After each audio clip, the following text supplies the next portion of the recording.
Extra, extra, read all about it. Today, we will be reading the Star and Sentinel newspaper from Gettysburg, Pennsylvania, dated May 27th, 1903.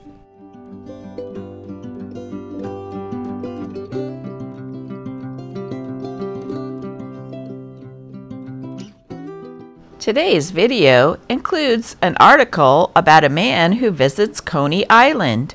If you stay tuned to the end of this video, you'll see a 1903 silent movie about a trip to Coney Island.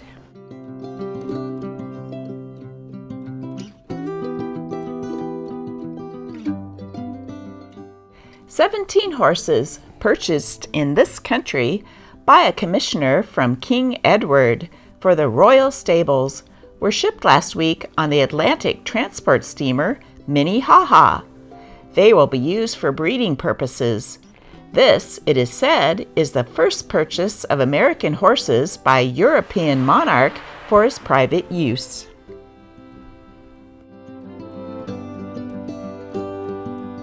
Neighborhood news. Happenings gathered from surrounding counties. George Walls, a young mechanical engineer who disappeared from Spring Grove October 21, 1901, and was supposed to have been murdered, has been found alive and well in Harrisburg. Mrs. Emily Leitner, an aged widow of Carlisle, had her jawbone broken last week. She was drawing water at the well when the bucket slipped from her grasp and the windlass struck her in the face, knocking her senseless.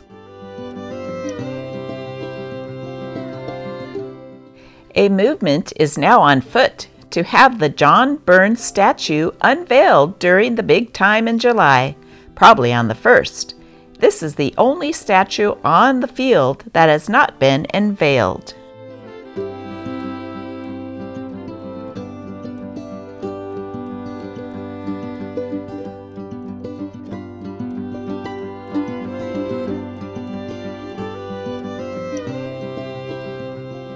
Narrow escape.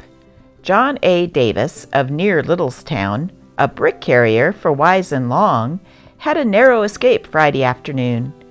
He was carrying a hod of brick up a stairway at the new box factory.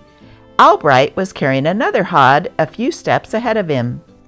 A mason was removing a scaffold and a trestle passing near Albright, and he put out his hand to catch it or turn it aside when his hod of bricks was overturned and the load struck Davis. The latter's head was cut and his shoulders and arms bruised.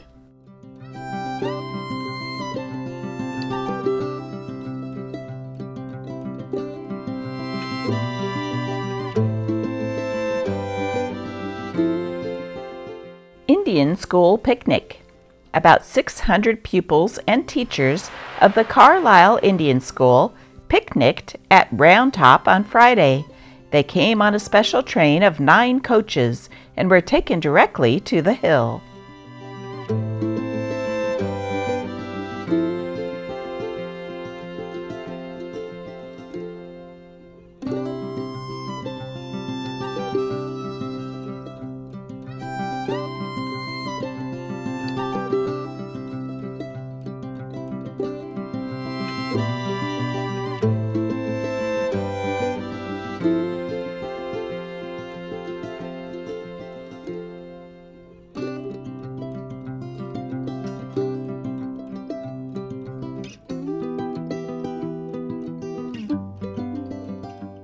Funny signs of the times. Some persons find as much fun in reading signboards as others do in reading the comic papers. Here are a few oddities reported by observing travelers, the first of which was evidently displayed in front of a butcher's shop. It said, "I kill myself every Tuesday and Friday." Take notice, when this board is out of sight, the river is dangerous. Widow with large family wants washing by the week.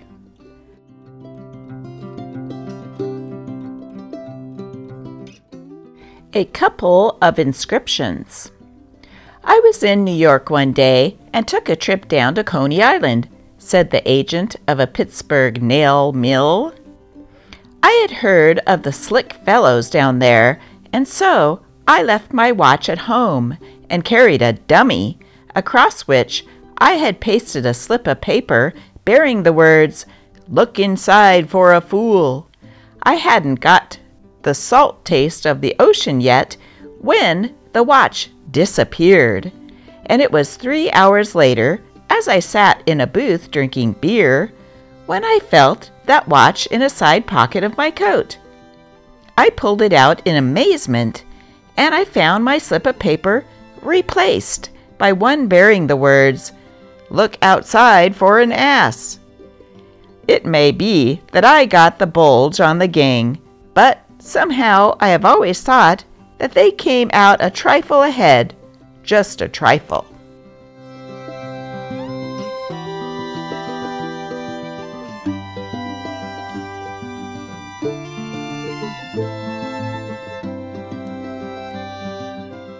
Women's Columbia Oxfords, $2.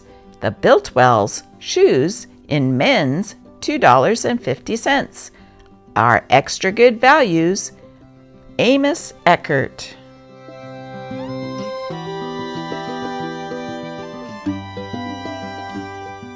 While plowing a field Thursday, Morris Stickler, a farmer near Dover, was kicked by a mule.